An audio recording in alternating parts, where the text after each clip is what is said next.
Hi hello welcome to our channel. నేను మీ సిరి. ఈరోజు మనం చెప్పుకోబోయే కథ ప్రియనేస్తం పార్ట్ 1 ఆర్ 2. కథలకు వెళ్ళే ముందు లైక్ చేసి వీడియోని హైప్ చేయడం మర్చిపోకండి. హైప్ బటన్ వస్తుంది, అక్కడ ప్రెస్ చేస్తే వీడియో హైప్ అవుతుంది.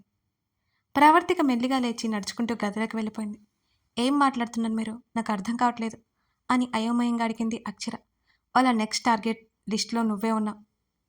నీకు ముందు వెనుక ఎవరు లేరు కదా, ఆర్గన్స్ తీసుకోవాలని వాళ్ళ ప్లాన్ అని చెప్పగానే ఆశ్చర్యపోయింది అక్షర. ఇదంతా నిజమా అని భయంగా కంగారుగా అడిగింది. అవును, భూమి మీద వాళ్ళకి రోజులు గడిచిపోయాయి అన్నాడు అర్జున్ పిడికిలు బిగిస్తూ. వెంటనే అర్జున్ కాళ్ళ మీద పడిపోయింది అక్షర. నన్ను క్షమించండి, నన్ను క్షమించండి, నాకేం తెలియదు. నేనున్న పరిస్థితుల్లో మీరే దోషి అనుకుని, రక్ష అక్క చావుకు మీరే కారణం అనుకుని చాలా పెద్ద తప్పు చేశాను అంటూ పశ్చాత్తాపంతో అక్షర ఏడుస్తోంది. మెల్లిగా కాళ్ళు వెనక్కి తీసుకుని, ఇంకెప్పుడు నా కళ్ళకు కనిపించకు నువ్వు అని అన్నాడు అర్జున్. అంతకుముందు వాళ్ళందరూ కలిసి తన మీద ఎంత ఆదరాభిమానాలు చూపించారో గుర్తుకొచ్చి అర్జున్కి చేతులు జోడించి తన తప్పుకి పశ్చాత్తాపడుతూ అక్కడి నుంచి బయటికి వచ్చింది అక్షర. సోఫాలో వెనక్కి వాలి కళ్ళు మూసుకున్నాడు అర్జున్. రక్ష విపరీతంగా గుర్తొచ్చి అతని మనసంతా బాధ కలుగుతోంది. మరోవైపు ప్రవర్తిక చేసిన పని చాలా విసుగ్గా చికాకుగా ఉన్నాడతను. ఇంతకుముందు ఎప్పుడు అలా అనిపించిన ప్రవర్తిక అతనికి ఊరట అయ్యేది. కానీ ఇప్పుడు ఆమె మీద కోపం ఏమాత్రం తగ్గలేదు అతనికి. అతని విషయంలో కంటే తన పాప విషయంలో బెట్టుగా ఉన్నాడు అర్జున్. పసిపాపను వదిలేసి వెళ్ళడం ఏమాత్రం నచ్చలేదు అర్జున్కి. తనతోనే జీవితాంతం ఉంటాను అని వదిలి వెళ్ళిపోవడం తట్టుకోలేకపోతున్నాడు అతను. ప్రవర్తిగా అంతగా ఏడుస్తున్న దగ్గరికి తీసుకోవాలనున్నా ఆమె మీద ఉన్న ప్రేమని అతని కోపం డామినేట్ చేస్తుంది. ప్రతిదానికి ఓవర్ రియాక్ట్ అవ్వద్దు, ఎవరిని పడితే వారిని నమ్మొద్దు, మొదటి నుంచి ఆలోచించమని అతను చెప్తూనే ఉన్నాడు. అయినా పిచ్చి నిర్ణయం తీసుకుందని అతనికి కోపం. చాలా స్ట్రెస్డ్గా అనిపిస్తుంటే హాల్లో డోర్ లాక్ చేసి తన పాపతో ఉంటే రిలాక్స్ అవుతాడని గదిలోకి వెళ్ళాడు అర్జున్. పాప కాళ్ళు చేతులు అటు ఇటు కదిపేస్తూ ఆడుకుంటోంది. ప్రవర్తిక ఏదో చూస్తూ పాపని జోకొడుతూ కన్నీళ్లు కారుస్తోంది. అతను వచ్చిన శబ్దం తెలియగానే అతను తలుపు లాక్ చేస్తున్నట్టు సౌండ్ చేశాడు. అతను వచ్చాడని తెలియగానే ఉలిక్కిపాటిగా కళ్ళు తుడుచుకుంది ప్రవర్తిక. ప్రవర్తిక వైపు ఏమాత్రం చూడకుండా తన పాపని చేతుల్లోకి తీసుకున్నాడు. అక్కడి నుంచి సోఫాలోకి వచ్చి సోఫాలో అలా పడుకొని తన మీద తన బంగారాన్ని కూర్చోబెట్టుకున్నాడు అతను. 8వ నెల వస్తూ ఉండడంతో బాగా కూర్చుంటూ ఆడుకుంటోంది. అర్జున్ ముఖాన్ని తడిమేస్తూ జుట్టు పీకేస్తూ తండ్రికి బోల్డని ముద్దులు పెడుతుంటే, కొరుకుతూ ఉంటే అతని మీద దాడి చేస్తున్న బోలెడు భావాల నుంచి తప్పించుకుంటున్నాడు అర్జున్ తన కూతురుతో ఆడుతూ. చాలాసేపు ఆడి అలసిపోయి అర్జున్ మీద పడుకుంది పాప. తన బంగారాన్ని తన మీద పడుకోబెట్టుకుని కొడుతున్నాడు అర్జున్. బెడ్ మీద కూర్చుని మోకాళ్ళ మీద తలపెట్టి వాళ్ళనే చూస్తుంది ప్రవర్తిక. అక్షర చెప్పిందన్న విన్న తర్వాత ఆమె మైండ్ బ్లాక్ అయిపోతుంది. తను ఎంత పెద్ద తప్పు చేసిందో అర్థమైంది ప్రవర్తికకి. అర్జున్ కోపంలో న్యాయం ఉందని ఆమెకు తెలుసు, కానీ అతను అలా అవాయిడ్ చేస్తుంటే తట్టుకోలేకపోతుంది తను. అంతకు ముందు రోజు కూడా నిద్ర లేకపోవడం వల్ల అలాగే నిద్రలోకి జారుకున్నాడు అర్జున్ కూతురితో సహా. చాలాసేపటి తర్వాత అతనేమాత్రం కదలకపోయేసరికి నిద్రపోతున్నాడు అనుకుని మెల్లిగా అతని దగ్గరికి వచ్చి మనసారంగా చూసుకొని అతని నుదుటి మీద ముద్దలు పెట్టుకుంది ప్రవర్తిక. మళ్ళీ బెడ్ మీదకి వచ్చేసింది అక్కడి నుంచి పాపని తీసేసుకుని. మధ్యాహ్నం కాలింగ్ బెల్ మోగుతుంటే మెలకువ వచ్చింది అర్జున్కి. తన హృదయం మీద పాప లేకపోవడంతో ప్రవర్తిక తీసుకుందని అర్థమైంది. ఒళ్ళు విరుచుకుంటూ లేచి కూర్చున్నాడు. బెడ్ మీద పాప ప్రవర్తిక పడుకుని కనిపించారు. వాళ్ళొకసారి చూసి బయటికి వచ్చాడు అర్జున్. తలుపు తీయగానే ప్రణయ్ కనిపించాడు. దారివ్వగా లోపలికొచ్చాడు ప్రణయ్. అర్జున్ హాల్లో కూర్చున్నాడు. అప్పటికే టైం మధ్యాహ్నం 3 గంటలవుతోంది. గంట ముందు లోహిత వచ్చింది. కాలింగ్ బెల్ కొడితే మీరు లేవలేదంట అండ్ క్యారియర్ డైనింగ్ టేబుల్ మీద పెట్టాడు. ఏం సమాధానం చెప్పకుండా ఉన్న అర్జున్ దగ్గరికి వచ్చాడు ప్రణయ్. అర్జున్, అసలేం జరిగింది అని అడిగాడు ప్రణయ్. అసహనంగా అనిపిస్తుంటే ప్రణయ్ వైపు చూస్తూ, నీ చెల్లి పెద్ద త్యాగమూర్తి కదా, త్యాగం చేయడానికి సిద్ధపడింది. అని విసుగ్గా అన్నాడు అర్జున్. ఆ విషయం కొంచెం ప్రణయ్‌కి తెలుసు కాబట్టి, ప్రవికి ఏం తెలీదురా, కొంచెం అర్థమయ్యేలా చెప్తే వింటుంది అని ప్రణయ్ అన్నాడు. ఇప్పటివరకు నేను అదే అనుకుని వాణ్ణి ఏమీ తెలీదని, నా అంచనా తప్పని నిరూపించింది. వదిలేరా ఈ టాపిక్ అన్నాడు ముఖం తిప్పేసుకుని అర్జున్. మాటలు వినిపిస్తుంటే ఆ గదిలో నుంచి బయటకొచ్చింది ప్రవర్తిక.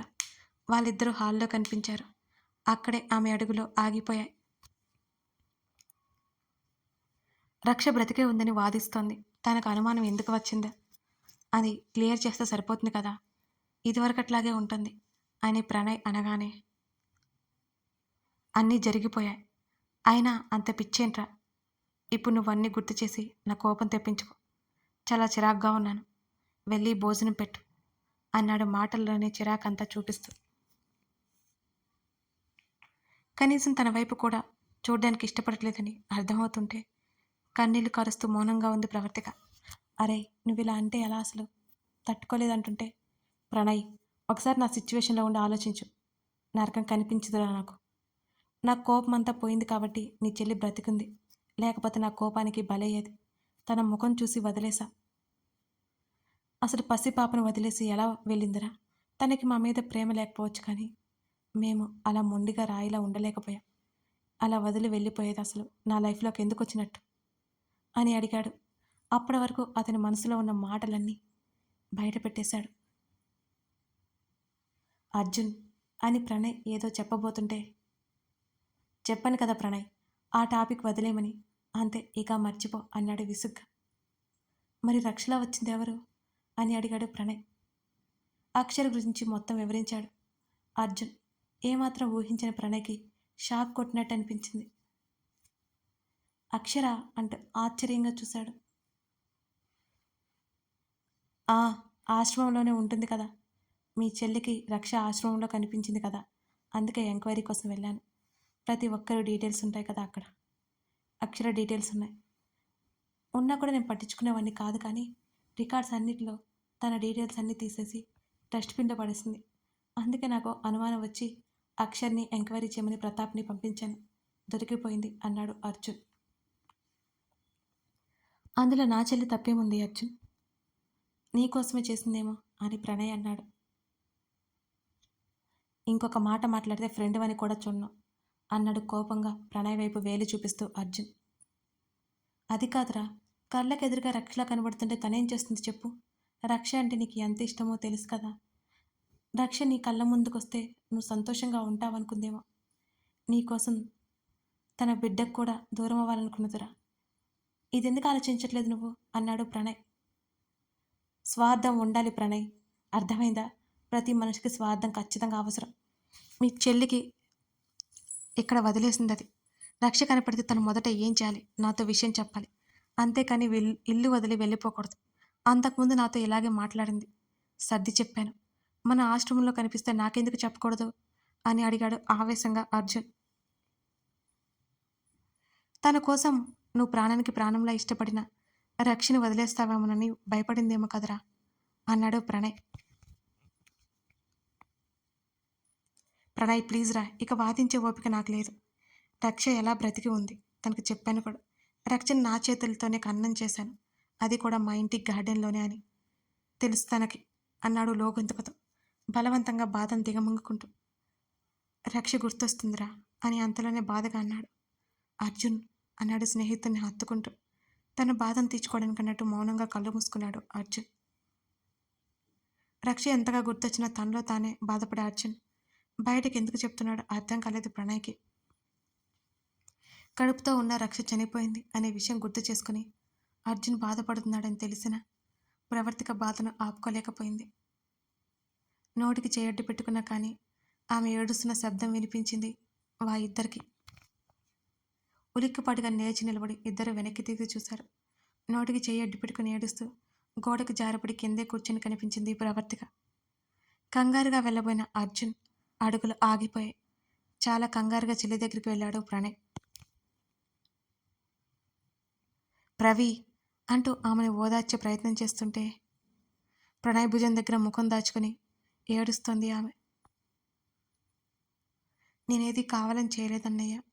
ఇలా జరుగుతుందని నాకు తెలీదన్నయ్య అని వెక్కిలి పెట్టి ఆమె ఏడుస్తూ చెప్తుంటే బాధగా మారింది అతని మనసు. ఆమె మనస్తత్వం తెలిసినా సరే ఆమె చేసిన తప్పు అర్థమవ్వాలని అతను మౌనంగా ఉన్నాడు. రవి ఊరుకోరా, సమస్య ముగిసిపోయింది కదా, ఇంకోసారి ఇలాంటి తప్పు చేయకు, నీ ఆరోగ్యానికి మంచిది కాదు అంటూ ఆమె తల నిమిరాడు ప్రణయ్. మెల్లిగా ప్రణయ్ నుంచి దూరం జరిగి కళ్ళు తుడుచుకుంటూ అర్జున్ని చూసింది ప్రవర్తిక. అర్జున్ ఆమెనేమాత్రం చూడడం లేదు. ఇష్టం లేనట్టు ముఖం పక్కకు తిప్పేసుకున్నాడు. భోజనం చెద్దురుగాని పదండి అన్నాడు ఇద్దరిని చూస్తూ ప్రణయ్. భోజనం చేయాలంటావా అని విరక్తిగా నవ్వి రక్ష ఏడుపు వినిపిస్తుంటే అన్న చెల్లెలిద్దరినీ దాటుకుని లోపలికి వెళ్ళాడు అర్జున్. నా చెల్లి ఇంతలా ఏడుస్తుంటే పట్టించుకోలేదు, కానీ కూతురు ఏడుపు వినిపించగానే పరిగెత్తాడు అని లోపల అనుకున్నాడు ప్రణయ్. తమ కూతుర్ని సముదాయిస్తూ బయటికి తీసుకొచ్చాడు. ఆకలికి నోట్లో వేళ్లు పెట్టుకుని చీకుతూ తన తల్లి కనిపించగానే ప్రవర్తిక మీదకి దూకడానికి జారిపోతుంది రక్ష. బంగారం, ఇప్పటి నుంచి నీకు ఫుడ్ అలవాటు చేయాలి తల్లి, ఎందుకంటే మనతో ఎవరు ఎప్పుడు ఉండర్రా, మనం ఇద్దరమే మనకు అని అన్నాడు అర్జున్. అర్జున్ అన్నది ప్రవర్తికనే అని అన్నా చెల్లికి ఇద్దరికీ అర్థమైపోయింది. తన కూతుర్ని ఒక చేత్తో ఎత్తుకుని బనానా తీసి జ్యూస్ చేసి సోఫాలో కూర్చోబెట్టి పక్కన కూర్చున్నాడు అర్జున్. అన్న చెల్లెలిద్దరూ లేచి నిలబడి అర్జున్ చేసేది చూస్తున్నారు. పాప మెడ చుట్టూ క్లాత్ పరిచి వెనక్కి వాల్చినట్టు కూర్చోబెట్టి ఆ జ్యూస్ స్పూన్తో మెల్లిగా పట్టించేస్తున్నాడు అర్జున్. ప్రణయ్ ప్రవర్తిక ముఖముఖాలు చూసుకుని మెల్లిగా ముందుకు వెళ్ళారు. 3 స్పూన్ల కంటే ఎక్కువ తినలేదు రక్ష. తర్వాత ఊసేస్తోంది. ఆ కప్పు టీపాయ్ మీద పెట్టి పాపను తీసుకుని క్లీన్ చేసుకుని వచ్చాడు. ఏమండి అని మెల్లిగా పిలిచింది. ఆమె వైపు ఒక చూపు చూసి పాపను తీసుకుని గదిలోకి వెళ్ళిపోతున్నాడు అతను. రే, ఇక్కడ ఎలాగో నా చెల్లికి సరిగ్గా లేదు, మా ఇంటికి తీసుకెళ్ళిపోతున్నాను అన్నాడు ప్రణయ్. తీసుకెళ్ళు, నన్ను అడగడం ఎందుకు అన్నాడు అర్జున్. ఆ తర్వాత రూమ్లోకి వెళ్ళిపోయాడు అతను. ఏడుపు వచ్చింది ప్రవర్తికకి.